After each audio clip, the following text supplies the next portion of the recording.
এখনো বাংলাদেশের কিছু কিছু প্রান্তে কিন্তু হোটেলের খাবারের দাম তারা খুব অল্প দামে বিক্রি করে।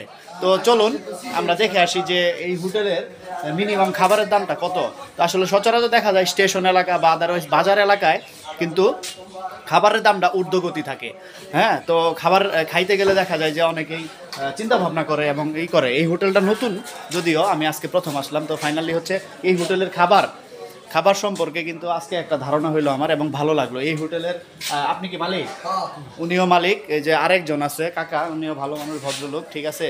ওনার সাথে অনেকক্ষণ ধরে কথা বললাম। কোম্পানির একটা কাজে আসছি, যদিও হঠাৎ করে ওনাদের সাথে নতুন এই হোটেল, তো আমার কোম্পানির মাধ্যম দিয়ে ওনাদেরকে আমি হেল্প করার চেষ্টা করব। কারণটা হচ্ছে কাকাদের যে নিডটা। তো আসসালামু আলাইকুম, অবশ্যই আমার এই ভিডিওটা দেখবেন আপনারা, কেউ স্ক্রল করবেন না, এবং এই ভিডিওটা ফুললি দেখলে এখান থেকে কিছু শিক্ষা গ্রহণ করতে পারবেন। যে আপনারা অনেকেই আছেন যে রেস্টুরেন্টে ভালো ভালো রেস্টুরেন্টে খাবার খাচ্ছেন এবং ভালো ভালো খাবার তারা সার্ভাইভ করতেছে, কিন্তু এইখানে প্রশ্ন আছে, ও হোটেলে যে আপনার হচ্ছে পরিবেশ পরিস্থিতি সেটা কি ঠিক আছে কিনা সবসময় দেখার চেষ্টা করবেন। আপ্যায়ন, এটা হচ্ছে আপ্যায়ন হোটেল নাম।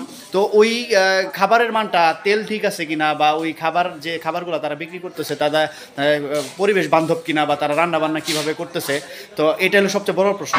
আর গ্রাম অঞ্চলে যে হোটেলগুলো, যে কাকার হোটেলটা, এই হোটেলটা দেখেন পরিবেশটা কত সুন্দর, এবং হচ্ছে বাসা থেকে রান্না করে আনে না খাবারটা। আচ্ছা, বাবুর্চি বাসা থেকে রান্না করে আনে, পাঠায় দেয়। দেখেন খাবারটা কত ফ্রেশ, এবং খাবারের দামগুলোও কিন্তু খুব বেশি একটা না।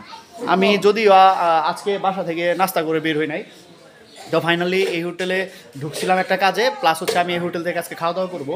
তো এটা হচ্ছে এই যে আলু ভর্তা না, এটা সকালের জন্য, তাই না? এই আলু ভর্তার দাম কত? 10 টাকা। আচ্ছা, 10 টাকা। এটা মাছ ভর্তা 10 টাকা। দেখছেন আপনারা যে 10 টাকা। ভাত প্লেট কত?